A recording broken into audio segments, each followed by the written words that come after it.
أول ما اتخرجت اتصدمت في سوق العمل إن شهادة البكالوريوس اللي تعبت وعانيت عشان أوصلها وفي الآخر محدش مدور أنت خريج إيه ولا معاك شهادة إيه. كل ما أقدم في وظيفة بيسألوا سؤال واحد بس: عندك مهارات إيه؟ اشتغلت فين قبل كده؟ عندك خبرة في إيه مجال؟ مهاراتك. لو أنت ما عندكش مهارات مش هتشتغل، ولو أنت طالب في الكلية مفيش دليل. أكبر فخ أنت ممكن تعمله إنك تخلي كل وقتك على التعليم والمذاكرة والكلية، وأول ما تخلص تعليم أنت في عقلك: أنا هشتغل على طول، أنا هدخل فلوس وأصرف على نفسي. ده كان زمان، ده كنت تخلص الكلية من هنا وتشتغل في بنك وفي شركة. أما دلوقتي في دلوقتي في شركات وبنوك بتطلب إن يكون عندك مهارات ويكون عندك لغة ويكون عندك خبرة، وفي أي مكان عموما بيدوروا على المهارات. سواء معاك مهارات هتشتغل وتنجح وتدخل فلوس. لذلك الحل عشان تنجح وهو انك تتفرغ حدد مهارة واحدة فقط انك تتعلم، تركز فيها وتستمر عليها، وحدد ميعاد محدد تكون اتعلمت المهارة وتتمناها ونجحت فيها. اكبر غلطة انا عملتها ان اول ما اتخرجت اني شتت نفسي في اكتر من مهارة واكتر من مجال. نزلت خدت كورس لغة وتحليل بيانات، فشلت في الاتنين. أول سنة ليا بعد تخرجي كانت أصعب سنة في حياتي، حسيت بكمية حزن وتعب كبير وصدمة كبيرة جدا إنه بعد 16 سنة تعليم وبعد كل الصعوبات اللي مريت بيها في الآخر مش لاقية شغل، وفي الآخر قاعدة في البيت مش عارفة حتى أصرف على نفسي. نزلت وخدت كورسات على أساس هشتغل وفشلت بسبب إن أنا شتت نفسي في أكتر من مهارة. أنا من خلال تجربتي بنصح كل الطلاب اللي في الكلية: ركزوا على تعلم واكتساب المهارة من وانتوا لسه طلبة، عشان هترتاحوا بعد ما تتخرجوا وتقدروا تلاقي شغل بكل سهولة. والأهم من ده إنكم تركزوا على مهارة واحدة وعلى مجال واحد إنكم تتعلموه. أكبر سبب يخليك توصل للنجاح وتوصل لهدفك هو التركيز، هو الوضوح، هو عدم التشتت، التركيز على مجال واحد. أما لو أنت عملت زي وشتت نفسك في أكتر من مهارة هتتعب وهتفشل. الوضوح والتركيز هم أكبر سبب هيخلوك تحقق حلمك وتحقق النجاح في حياتك. أكتر حاجة خلتني أعاني إن أنا ما اشتغلتش من وأنا طالبة في الكلية. اتخرجت وكل ما أقدم في مكان بيسألوا اشتغلت فين ولا لأ، عندك خبرة ولا لأ.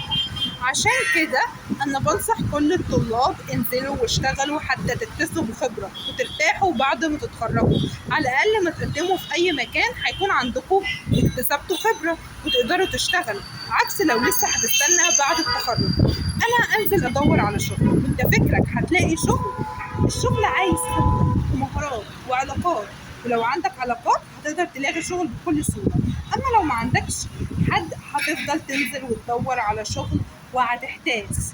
أهلا بيكم في بودكاست رحلة العشرينات للنجاح في حياتكم الأكاديمية والمهنية مع الكوتش أماني.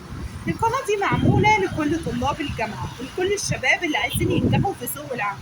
أنا بقدم نصائح من خلال تجاربي والتحديات اللي بمر بيها، إزاي تتغلب على الصعوبات والمشاكل اللي بتواجهك وتحقق النجاح في حياتك.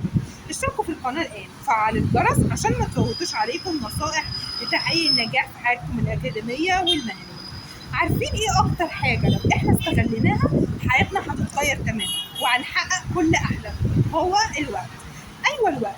لو كلنا استغلينا وقتنا في التعلم الذاتي واكتساب المهارات هو ده اللي هيفتح لك أبواب وفرص ونجاح وشغل وفلوس أكتر. أكتر سبب بيضيع وقتك وبيقتل تركيزك وبيضيع تقدمك هو السوشيال ميديا. كل الريلزات ملهاش أي فايدة، بتقتل وقتك بدون ما تحس، وكمان بتكنسل خلايا مخك على التركيز وعلى الإنتاجية وعلى التفكير. حتى هتلاقي نفسك مش قادر تذاكر، مش قادر تركز لمدة طويلة، وكمان بتعمل لك تعفن الدماغ، مش قادر تعمل أي حاجة، أو نفسك تركز لمدة طويلة ومش قادر. ازاي انك تكون منتج وليس مستهلك؟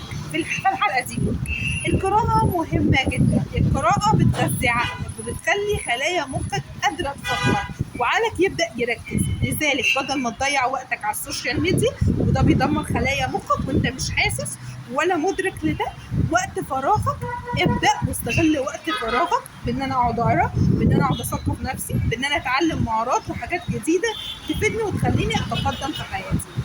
حتى لو انت خلقك ضيق او مش بتحب القراءه مفيده جدا. اقرا حتى لو ساعه بس في اليوم. القراءه هتغذي عقلك وهتخليك تتطور وهتفتح خلايا مخك انه قادره تركز، قادرة تفكر، قادرة تشتغل لفترة طويلة.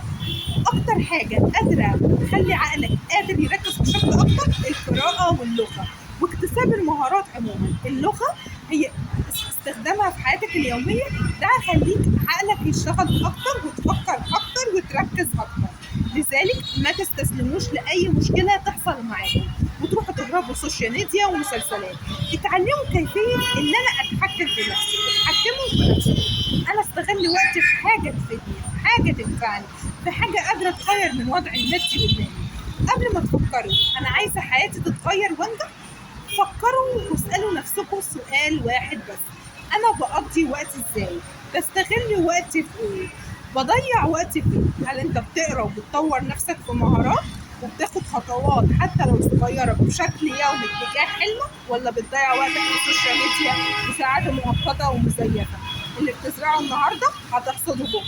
زرعت إنتاج ومجهود وتطوير هتشوفه حتى لو مفيش نتائج، حتى لو في تقدم بطيء، بس المهم انك تتقدم حتى لو بطيء، بس هتوصل في الاخر، عكس انك تفضل واقف في مكانك. السعاده الحقيقيه مش في استماع الاغاني ولا تصفح السوشيال ميديا والريلزات، والحاجات دي اصلا معموله عشان تتاخد من وقتك. هما يكسبوا فلوس وانت بتضيع وقتك ومخك بيتدمر وبيحصل لمخك تعفن الدنيا ومش قادر تعمل اي حاجه ولا قادر تركز ولا تكون ناجح في حياتك.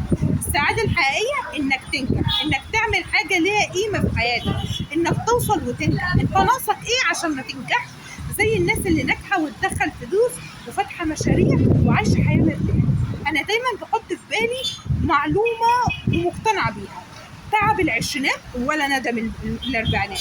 هتتعب في بدايه حياتك، هترتاح لما تكبر، هتعيش مرتاح، هتكسل وهتفضل في منطقه الراحه، هتتعب لما تكبر، هتشوف المعاناة طول حياتك والدنيا مش هترحمك. وما تستناش ان حد يسندك ولا يدعمك، مفيش حد هيغير حياتك خير، مفيش حد هيساعدك تنجح وتحقق حلمك خيرك. لذلك اجمد وقوم واشتغل على حلمك وطور نفسك مهما كانت التحديات والظروف الصعبة. عافر واشتغل على نفسك وعلى حلمك وهتوصل. ربنا بيكافئ الشخص المجتهد، الشخص اللي بيسعى، والسند الحقيقي في الدنيا وفي الآخرة هو ربنا. توكل على الله واجتهد مهما كان الطريق طويل، مهما كانت الظروف صعبة. عافر، لازم تحارب عشان حلمك. الحلم الكبير هو مسؤوليتك انت، مش مسؤولية حد تاني، مش مسؤولية اهلك، مش مسؤولية صحابك، مش مسؤولية اي حد تاني غيرك. لو انت ما اشتغلتش على حلمك النهاردة هتفضل طول حياتك في نفس المكان وفي نفس الروتين وفي نفس الحياة. الدنيا صعبة، واكبر درس اتعلمته ان محدش هيسندك وقت ما تكون حزين، وقت ما تكون وحيد، بس اول ما تنجح هتلاقي كل الناس بقت حواليك دلوقتي. لذلك ما تستناش انه حد يدعمك ولا حد يسندك، كن انت الاول والداعم الاخير لنفسك، وما تستناش من حد. الدنيا هتدوس عليك جامد اذا ما كنتش قوي وتبدا تفكر في حياتك وفي مستقبلك. اكبر غلطه انك تعتمد على اشخاص في حياتك، سواء كانوا اصحابك او اخواتك او قرايبك، مفيش حد هيسندك غير نفسك. لذلك قوم واشتغل على نفسك وخلي كل وقتك وتركيزك ومخك على نفسك وبس. انت مشروع نفسك، وعشان تعيش الحياه اللي نفسك فيها. كانت معاكم الكوتش امان، مدربه تحفيزيه متخصصه في تطوير الذات، ووصلنا لنهايه الحلقه. ما تنسوش يا شباب تعملوا لايك للفيديو عشان يوصل لاكبر عدد وكل الشباب تستفاد من نصائح بقدمها بناء على تجربتي والصعوبات اللي بتواجهني اتجاه حياتي. الى اللقاء في الحلقه القادمه.